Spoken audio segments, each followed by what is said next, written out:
On se retrouve aujourd'hui pour une nouvelle vidéo sur la chaîne Fundroid. La semaine dernière, on a pu faire une vidéo sur le déballage du Redmi Note 9 standard. Par ailleurs, la vidéo test va arriver d'ici quelques jours. Et aujourd'hui, j'ai reçu de la part de la boutique Fundroid le Redmi Note 9 Pro, la version Pro qui vient remplacer donc le Redmi Note 8 Pro. Donc on va faire une vidéo très rapide sur le contenu de la boîte et pour voir comment est les spécificités du smartphone. Et je vous dis à tout de suite. C'est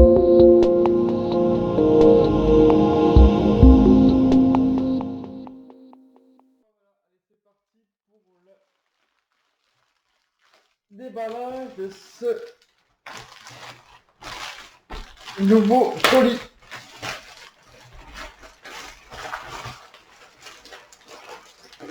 Hop, hop. J'ai foutu mon bordel. Voilà. Donc voici donc là le Note 9 donc, qui est en test actuellement et le Note 9 Pro. Donc on peut voir que déjà le packaging est quasiment pareil. On peut remarquer que le téléphone est déjà un peu plus grand donc au niveau de la taille, hein, comparé au Note 9 normal. Donc voilà, pas de grande surprise hein, sur le packaging. On reste quand même sur la même chose que le Note 9.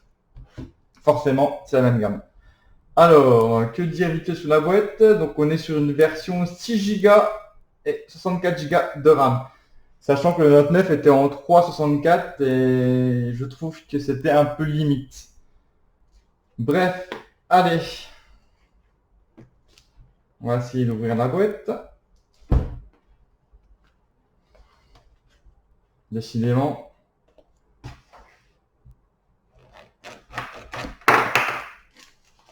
Hop. Le contenu de la boîte. Bon, je pense que ça a quand même beaucoup ressemblé à ce qu'on a vu dans le Note 9 standard. Donc pour commencer, à l'intérieur, on retrouve donc manuel d'utilisation, le petit pin d'extraction et une coque transparente. Alors ce coup-ci, par rapport à la version Note 9 qui est ici, la coque était donc en foncé, on va dire même style fumé.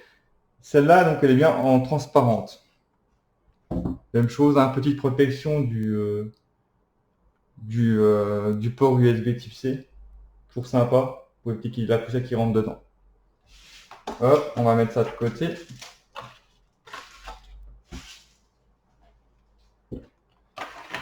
Le voici. Alors franchement, il est assez sympa. Franchement, la couleur bleue, elle est très sympathique. Alors le Note 9, en quelques mots, hein, on est sur une quad caméra en 64 millions de pixels. On est sur une charge rapide 30 watts avec une batterie de 5020 mAh. On a un Qualcomm Snapdragon 720G qui équivaut quasiment à un 730. Hein, et une dalle de 6,67 en FHD+, en LCD. Sachant que le Note 9, lui, était équipé d'une dalle de 6,53 pouces. Donc on va enlever la protection d'écran. Ah ouais, franchement, il est super beau. C'est une claque. Donc là, on a le petit bleu et le bleu dégradé en dessous. Et franchement, ça donne un super beau rendu au téléphone. Et pareil, je trouve super cool que la quad caméra soit bien séparée parce que sur le Note 9, on a en plus ce capteur d'empreinte digitale qui est en dessous, qui fait donc un gros socle. Alors que là, en fait, ça reste bien très simple, très design en fait. On va le mettre en route. Alors, si on fait le tour du smartphone, d'ailleurs, je vais vous montrer le Note 9 pour vous montrer la différence entre les deux au niveau du design. Voilà. Bon, je trouve que le Note 9 Pro, il est quand même vachement plus beau, quoi. Il y a rien. Alors, en plus, avec la petite couleur dégradée, c'est super beau. Pareil, hein, dos en vert.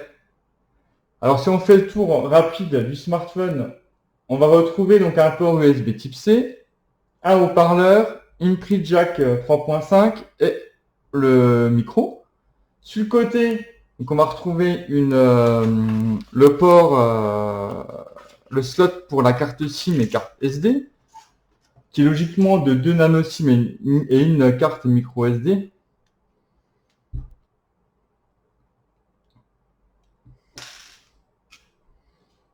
Bingo. Donc du coup, bah là, c'est 2 SIM et une SD en même temps, comme sur le Note 9 normal.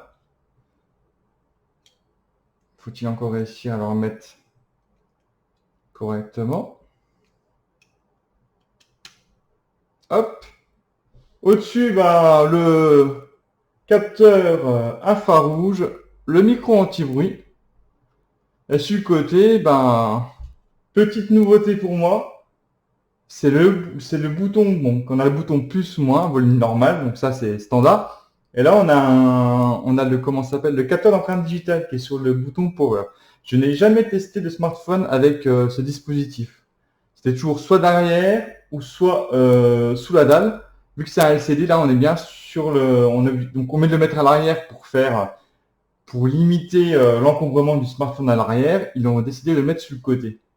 Ce qui est vrai que c'est quand même super simple à utiliser. Après, donc, comme le Note 9 standard, on a une protection d'écran mise en usine. Et je trouve que la disposition de... Bon, on voit pas trop parce que du coup, je suis...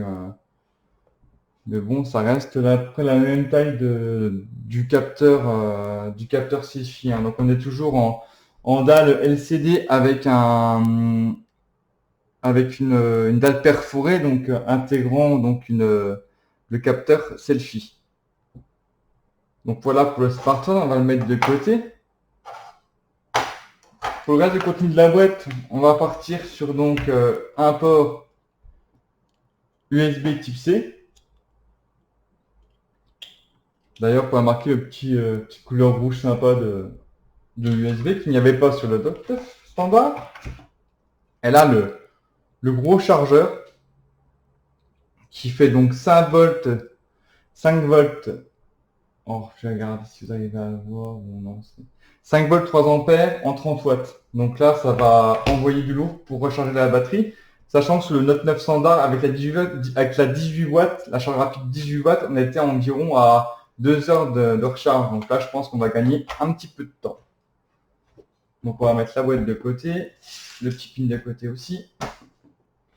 Donc là, je vais faire rentrer donc les petits réglages et on se retrouve dans quelques instants. Donc j'ai rentré mon Wi-Fi. Bon, j'ai pas rentré ni mon Gmail ni mon compte Mi. On verra ça plus tard. Donc on va faire donc on va essayer le capteur donc d'empreinte sur le côté latéral. Alors, hop, toujours en basique. Hop.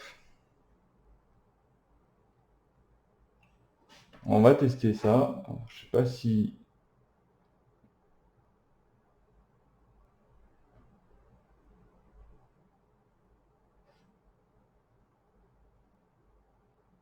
Donc là, hop, comme le capteur arrière, hein.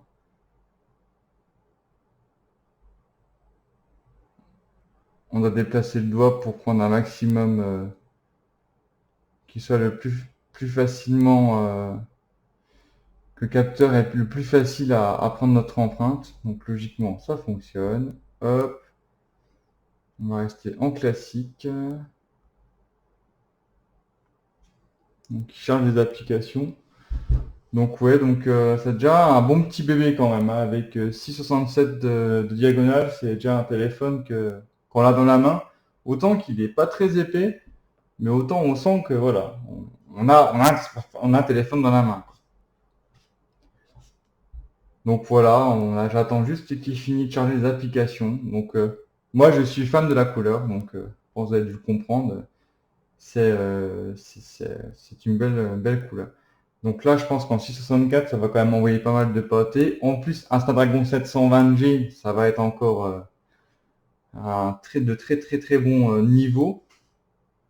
Et en sachant que le Redmi Note 8 Pro était déjà bon avec son Mediatek en Helio G90T, là on passe sur du Snapdragon 720, donc je pense que ça va être assez performant au niveau des jeux vidéo. Sachant que le Note 9, vous verrez dans la vidéo test, il manque. Il est disponible en 364 ou en 428, mais en 3, pour jouer, c'est quand même limite. On peut quand même se pencher sur la version 464. Excusez-moi, 428. Pour être vraiment tranquille dans les jeux. Sachant que celui-ci est disponible donc en 664 à 269,90 € sous la boutique Fundroid en plusieurs coloris. Donc ouais, le capteur d'empreinte, c'est super efficace quoi. C'est même impressionnant quoi. Et ce qui est bien, c'est que c'est naturel parce que du coup, quand on débloque le téléphone, on appuie sur Power, hop, il se débloque automatiquement. Et ça, c'est bien trouvé, je trouve. J'étais toujours un petit peu... j'étais pas trop fan, enfin, j'avais jamais testé, mais je trouvais que le système latéral, de capteur d'empreinte latéral était un petit peu un gadget, mais en fait, non, c'est pas un gadget, c'est vraiment utile. Donc voilà. Donc on reste quand même sur MIUI 11. Donc, à propos du téléphone, on est en 11.0.1, sachant que MIUI 12 va arriver prochainement. Donc là, elle a été mise en place pour les bêta-testeurs, donc elle devrait arriver d'ici quelques mois sur les téléphones qui viennent de sortir et sur les anciennes versions, car Xiaomi garde toujours les mises à jour en place, donne toujours les mises à jour sur les anciens smartphones. Ça, c'est une très bonne chose. Il ne laisse pas tomber les anciens smartphones. Donc voilà, je pense qu'on a fait le tour. Il est très fluide, hein, très bon petit téléphone. La dalle est bien réglée. Ah oui, à noter, elle est bien réglée parce que j'ai eu la petite surprise sur le démarrage du Redmi Note 9. En fait, la dalle les couleurs étaient très flashy. J'avais jamais vu ça sur Redmi, donc du coup il faut que je fasse un petit réglage parce qu'en fait dans les réglages, dans les paramètres, vous pouvez régler l'affichage. Donc pas de niveau de luminosité, mais on peut régler donc le schéma de couleur. Donc là, il est sur le côté, donc il est au milieu, il est par défaut, ça va. Et sur le Redmi, il n'était pas par défaut et du coup, ça faisait des couleurs super flashy. Donc voilà. Donc on va se retrouver d'ici une petite semaine pour le test complet de ce smartphone. On pourrait parler de quoi? On pourrait parler vite fait de la photo. Non, c'est l'horloge, perdu. La photo est là. Donc on est quand même sur une quad caméra en 64 millions de pixels, comme l'ancien Redmi Note 8 Pro. Donc je sais pas, j'ai pas regardé si les spécificités étaient les mêmes au niveau de la caméra. Je sais que le Note 9 reprend exactement la même quad caméra que le Redmi Note 8T. Je sais pas si le Note 9 Pro a une spécificité spéciale pour la caméra. Donc on le verra, je pense, je vais regarder ça sur la vidéo test. Donc voilà, je vais me renseigner. Donc voilà. Donc je vous dis donc à la semaine prochaine. Je vais vous mettre le lien dans la description donc pour pouvoir acheter ce Redmi Note 9 Pro. Je vous dis donc à très vite sur la chaîne Fundroid. N'hésitez pas à vous abonner et lâcher un petit pouce bleu. À bientôt. Bye bye.